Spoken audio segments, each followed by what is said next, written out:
Hüquqşünas və universitet professoru Əbilfəz Rəncbərinin saxlanılmasından 3 həftədən çox vaxt keçib və onun harda olması, səhhətinin vəziyyəti və ona qarşı irəli sürülən ittihamlar barədə heç bir rəsmi məlumat verilməyib.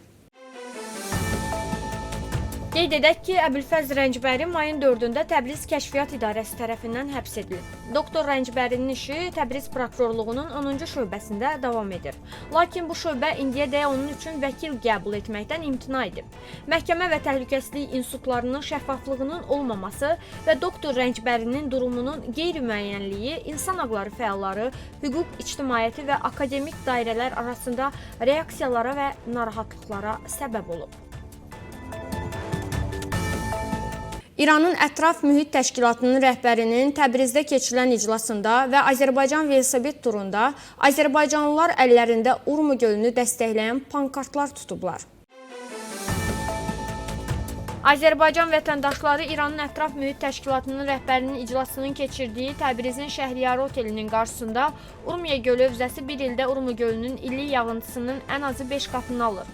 Urmu gölü tamamilə bərpa oluna bilər yazılı pankart açıblar. Pankartlarda Urmu gölünün bərpası üçün həll yolları belə ifadə edilib. İcazəsiz quyuların bağlanması, icazə verilən quyuların təyinatına uyğun işlədilməsi, Urmu gölündən qiymətli torpaq və duzların çıxarılmasının qadağan edilməsi, becərmə və kənd təsərrüfatının mexanizasiyasının dəyişdirilməsi, fabriklərin və su istehlakçılarının Urmu gölünün suyunun tamamilə təkrar emal edilməsi. Bundan başqa Azərbaycan velosiped turu mərasimində daha bir neçə Güney Azərbaycanlı türk, ingilis və fars dillərində yazılmış pankart açaraq Urmu gölünün qurudulmasına diqqət çəkiblər.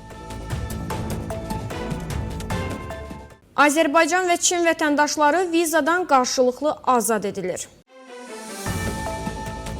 Milli Məclisin bugün keçirilən iclasında müzakirəyə çıxarılan Azərbaycan Respublikası hökuməti ilə Çin Xalq Respublikası hökuməti arasında ümumvətəndaş pasportlarından mali vətəndaşların vizadan qarşılıqlı azad edilməsi haqqında sazişin təsdiq edilməsi barədə qanun layihəsində əksini tapıb. Müzakirələrdən sonra qanun layihəsi səsverməyə çıxarılaraq bir oxunuşda qəbul edilib.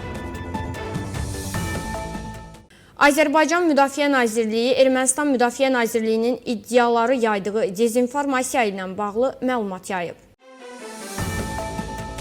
Bildirilib ki, mayın 30-da gecə saat 1-ədək Azərbaycan ordusunun bölmələrinin güya Xəzinəvar yaşayış məntəqəsi istiqamətində atəş açması nəticəsində yaşayış evinə ziyan dəyməsi və bir xırdabuynuzlu heyvanın tələf olması barədə Ermənistan Müdafiə Nazirliyinin yaydığı məlumat tamamilə yalandır. Rusiya İrandan aldığı kamikadze dronların dəyərini pul və qızılla ödəyib. The Washington Post'un əldə etdiyi C4ADC təqdimat qrupunun hesabatında əksini tapıb. Hesabatda dronların alınması üçün 100 milyonlarla dollarlıq sövdələşmədə istifadə edilən mürəkkəb ödəniş sistemi təsvir edilir. Sənədlərin Birləşmiş Ərəb Əmirliklərindəki bir bank vasitəsilə emal edildiyini göstərən sadə bank köçürmələrindən əlavə, Rusiya müqavilənin bir hissəsi kimi İrana qızıl tədarük edib. Rusiyanın pilotsuz təyyarə istehsalçısı Alabuqa ilə sanksiyaya məruz qalan İran şirkəti Sahara Sunder arasında bağlanmış müqavilədən çıxarışda təxminən 104 milyon dollar dəyərində qızıl külçələrinin tədarükünün təfərrüatları var. Qızıldan istifadə etməklə tərəflər Amerika dollarının istifadəsindən yayınıblar. Rusiya canlı qüvvə yardımı aldığı digər tərəfdaşına Quzey Koreya hərbi texnika və texnoloji dəstəklə cavab verib. Z Telegrafın yazdığına görə ötən ilin sonundan Koreya Rusiyadan ən azı bir Pantsir zenit raket kompleksi alıb. Yuxarıda göstərilənlərə əlavə olaraq Moskva ötən ilin martından oktyabr ayına qədər Quzey Koreyaya 1 milyon barildən çox yanacaq verib. İsrail hərbi qüvvələri Lübnanın cənub bölgəsinə hava zərbələri endirib. Yerli mediada yayılan məlumata görə hücumlar əsasən sərhədə yaxın əraziləri hədəf alıb. Zərbələrin dəqiq hədəfləri və mümkün itkilərlə bağlı rəsmi açıqlama verilməyib. Hadisə ilə bağlı İsrail ordusu və Lübnan tərəfindən hələlik rəsmi bəyanat yayılmayıb. Bu saata çatdıracağımız əsas xəbərlər bunlardan ibarət idi. Sağ olun, sağlam qalın.